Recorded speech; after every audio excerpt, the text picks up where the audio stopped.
비 소식 보셨지만 반대로 경북과 제주에는 오늘 폭염이 이어졌습니다.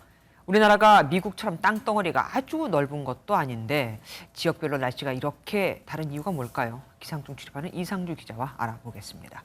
어서 오십시오.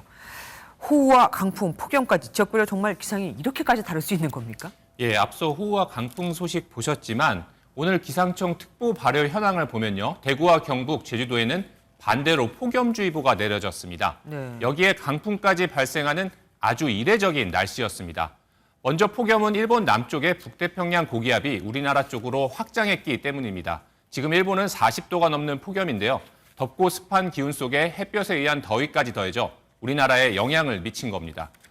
반면 중부지방에서는 북서쪽에서 내려오는 차고 건조한 공기가 이 고기압과 충돌하면서 비구름이 강해졌고 많은 비를 뿌렸습니다. 네. 마지막으로 강풍은 우리나라를 둘러싼 기압 차이 때문입니다. 일정 거리에 있는 기압간 차이가 벌어질수록 바람이 강해지는데 북쪽으로 저기압이, 남동쪽에는 고기압이 위치해 기압 차이로 인한 바람 세기가 커졌습니다. 네.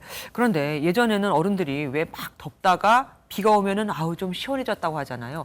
그런데 어젯밤에는 이렇게 비가 오고 날씨가 흐린데도 더워서 잠을 이루기가 좀 힘들었습니다. 네, 맞습니다. 오늘 아침 서울 아침 최저 기온이 25.8도로 이틀 연속 6월 열대야가 이어졌습니다. 네. 전국적으로 열대야가 관측된 지역만 25곳이었는데 특히 제주는 밤사이 기온이 28.9도까지 올라 사흘째 잠 못 이루는 밤이 이어졌습니다.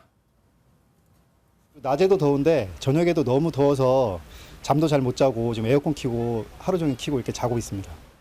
6월 하순에 밤 기온이 이렇게 높은 것은 1904년 기상 관측이 시작된 이후 118년 만에 처음입니다. 네. 오늘까지 신고된 온열 환자가 벌써 169명인데요. 지난해 94명에 비해 많이 증가했는데 건강관리에 유의해야겠습니다. 아니, 비 오고 바람 부는데 온열 환자가 나온다니 참 기가 막힙니다.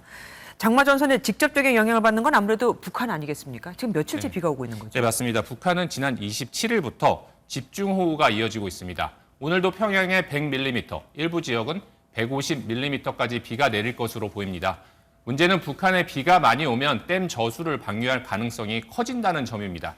지난 2009년 북한의 무단 방류로 야영객 6명이 숨지기도 한 만큼 통일부는 댐 방류 시 사전에 우리 측에 통지해 줄 것을 요구한 상태입니다. 그래도 안 알려주고 그러더라고요. 북한에 있는 장마 전선이 우리나라에도 영향을 미칠 텐데 그러면은 우리 쪽에도 비가 더 올까요?